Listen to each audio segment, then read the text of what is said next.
Au moment où nous voyons remis en cause le socle des conquêtes sociales de la libération, nous, vétérans des mouvements de résistance et des forces combattantes de la France libre, appelons les jeunes générations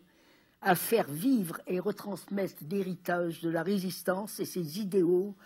toujours actuels de démocratie économique, sociale et culturelle. 60 ans plus tard, le nazisme est vaincu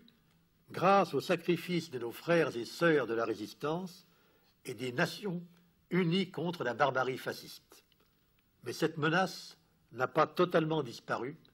et notre colère contre l'injustice est toujours intacte. Nous appelons, en conscience, à célébrer l'actualité de la résistance, non pas au profit de causes partisanes, mais pour proposer aux générations qui nous succéderont d'accomplir 3 gestes humanistes et profondément politiques au sens vrai du terme, pour que la flamme de la résistance ne s'éteigne jamais. Nous appelons d'abord les éducateurs, les mouvements sociaux, les collectivités publiques, les créateurs, les citoyens, les exploités, les humiliés,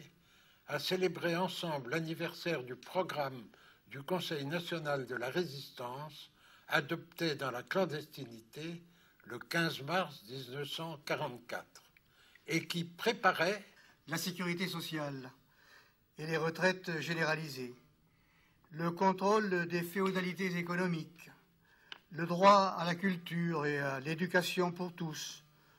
une presse délivrée de l'argent et de la corruption,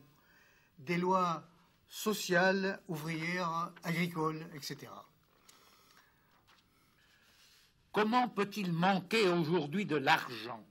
pour maintenir et prolonger ces conquêtes sociales, alors que la production de richesses a considérablement augmenté depuis la libération, période où l'Europe était ruinée? Les responsables politiques, économiques, intellectuels et l'ensemble de la société ne doivent pas démissionner, ni se laisser impressionner par l'actuelle dictature internationale des marchés financiers qui menace la paix et la démocratie. Nous appelons ensuite les mouvements, partis, associations, institutions et syndicats héritiers de la résistance à dépasser les enjeux sectoriels et à se consacrer en priorité aux causes politiques des injustices et des conflits sociaux. Nous les appelons à définir ensemble un nouveau programme de résistance pour notre siècle, sachant que le fascisme se nourrit toujours du racisme, de l'intolérance, de la guerre, qui eux-mêmes se nourrissent des injustices sociales. Nous appelons enfin les enfants, les jeunes, les parents, les anciens, les grands-parents, les éducateurs, les autorités publiques à une véritable insurrection pacifique contre les moyens de communication de masse.